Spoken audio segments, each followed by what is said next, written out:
Ouamoua Salabedi. Merci, Madame la Présidente, et je voudrais remercier ma collègue de Vancouver-Est d'avoir bien voulu partager son temps de parole avec moi. Et puis, je tiens à dire aussi que le NPD est très favorable, va appuyer la motion des libéraux concernant la stratégie nationale de prévention du suicide, étant donné que c'est un problème qui est très urgent et auquel il faut s'attaquer. Cette stratégie nationale de prévention est très nécessaire car elle permet de sauver des vies. Mais pour ça, il faut travailler ensemble et offrir l'aide dont toutes les personnes souffrantes ont besoin. Pour s'assurer que toutes les communautés du Canada aient les soins et l'attention requis, il faut agir de façon coordonnée. Au cours des 20 dernières années, notre société a pris conscience du phénomène complexe qu'est le suicide.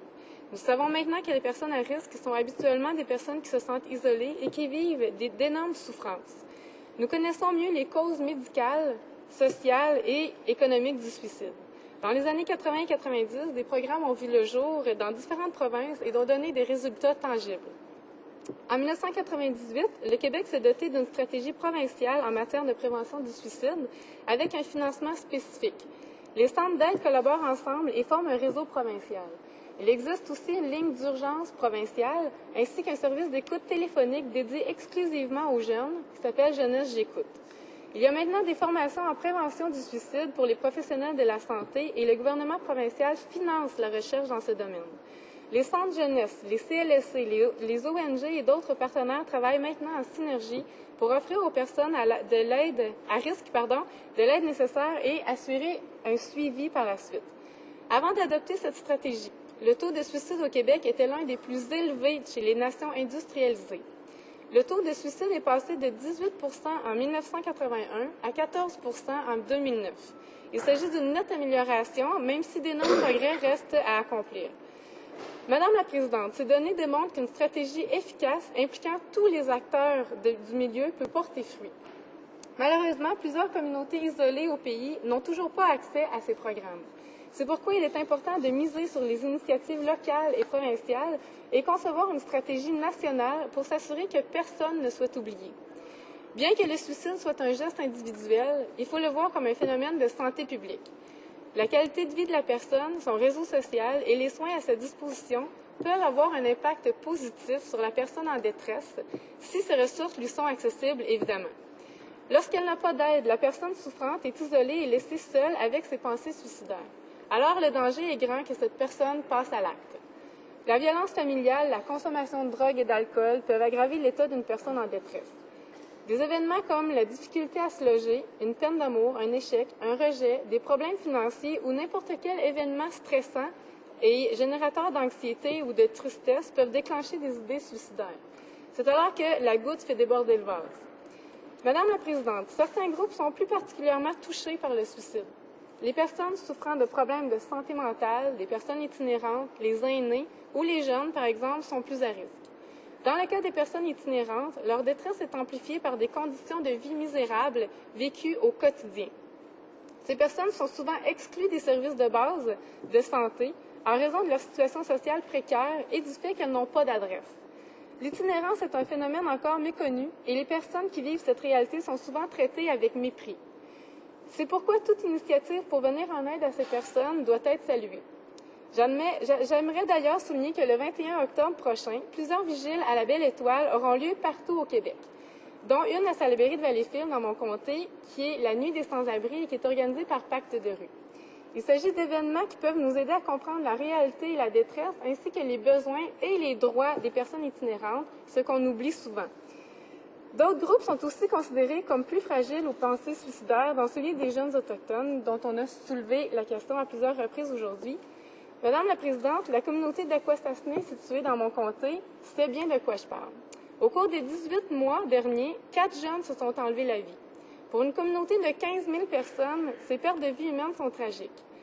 Les jeunes de cette communauté Mohawk sont souvent aux prises avec des problèmes de drogue et d'alcool. Certains d'entre eux volent des médicaments d'ordonnance ou se font recruter par des gangs criminels pour transporter sur eux des drogues destinées à la vente au marché noir.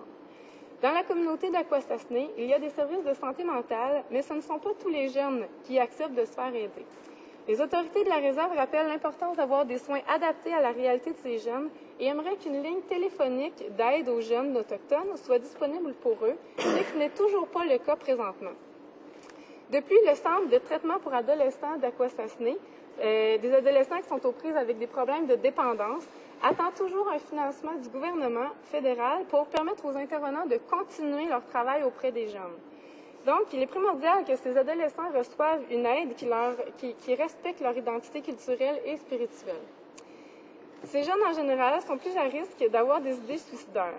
Le suicide est la principale cause de mortalité chez les jeunes âgés de 10 à 24 ans. Pourquoi? Parce que l'adolescence est une période critique qui implique des changements importants.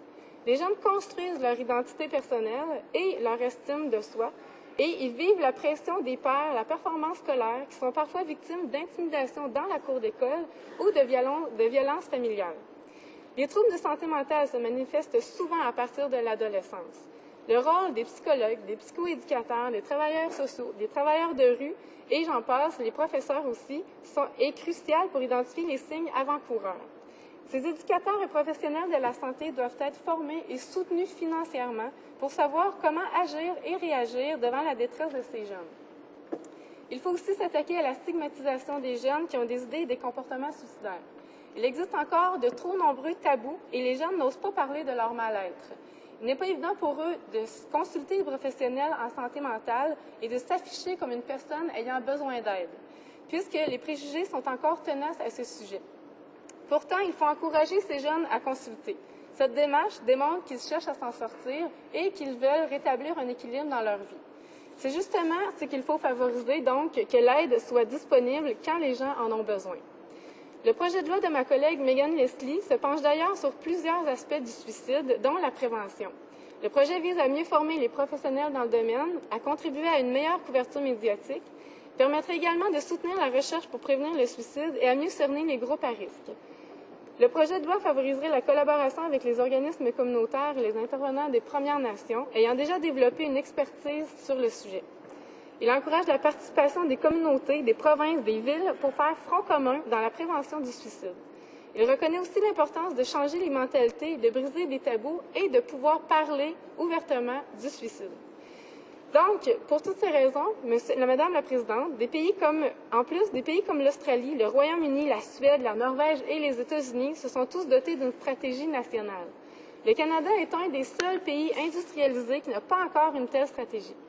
Pourtant, le temps presse. Chaque jour, comme on l'a répété à plusieurs reprises, 10 personnes au pays s'enlèvent la vie. 3 500 personnes choisissent de mettre fin à leur jour chaque année. Il faut agir. Une stratégie nationale nous permettra de mettre la compassion, l'aide et l'écoute à l'avant-plan et de venir en aide à ceux qui souffrent partout au pays. Sur cette question primordiale, les élus de cette Chambre doivent être unis et adopter la motion apportée par les libéraux. Nous avons la responsabilité de nous attaquer à ce problème. Nous avons aussi les moyens d'agir pour aider les gens en détresse. Reste maintenant au gouvernement de montrer sa volonté politique de s'impliquer positivement et concrètement dans l'élaboration et l'application de cette stratégie nationale de prévention du suicide qui est si cruciale et urgente. Nous avons le choix de bâtir une société plus positive et plus juste. Faisons-le. Merci. Questions et commentaires. The Honourable Member for Kitchener-Conestoga. Madam Speaker, and I want to thank my colleague for her great speech and highlighting the dramatic reduction in suicides in Quebec. I think this is a great story that we need to build upon. She also mentioned a number of the NGOs that are doing good work in regard to suicide prevention. Recently, I've had the honor of working with a group that's doing online work in suicide prevention called Your Life Counts. Young people can access online, the internet.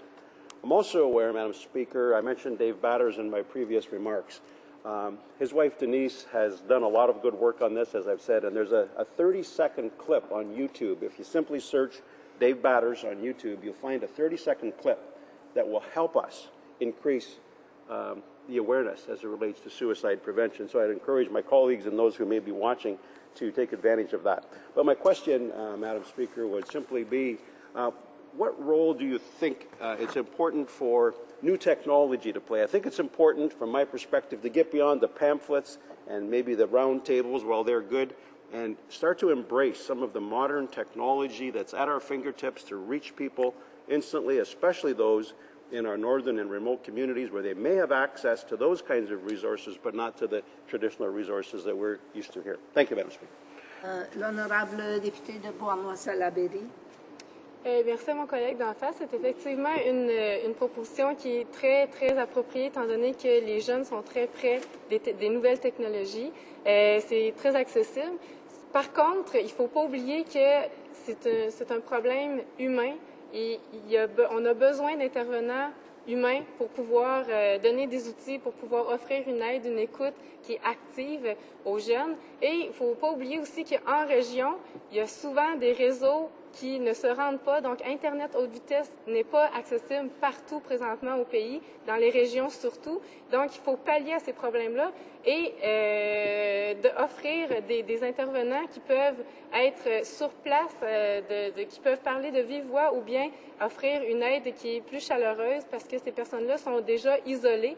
Donc, il ne faut pas accentuer l'isolement des gens ou des jeunes qui seraient aux prises avec ces problèmes-là, malgré le fait que c'est sûr que de façon virtuelle, c'est sûr que c'est une autre possibilité, mais il faut s'assurer que ces mesures-là soient accessibles aux jeunes.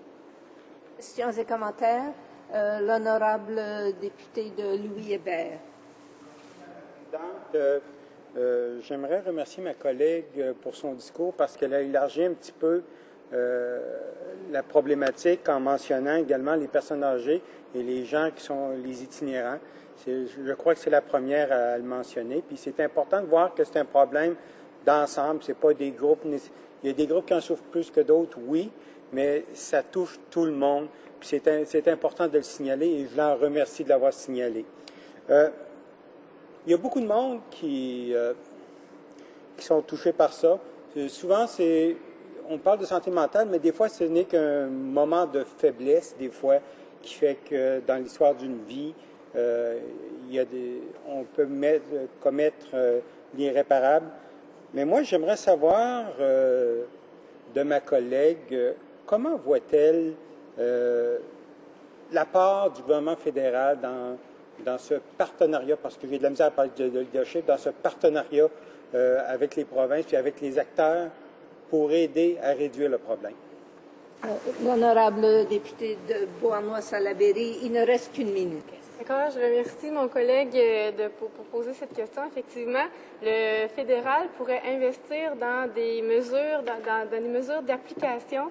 En fait, investir dans des programmes ou de suivi, des programmes, donner un peu plus de pouvoir aux personnes qui interviennent déjà, qui sont déjà sur le terrain, mais qui manquent de fonds. Donc, dans les écoles, il manque de psychoéducateurs, il manque de travailleurs de rue pour intervenir auprès des itinérants, justement, qui ont besoin d'aide, souvent qui ne voient pas les solutions et qui auraient juste besoin d'une petite aide ponctuelle pour redonner de l'espoir, pour redonner du courage et pour reprendre leur situation en main.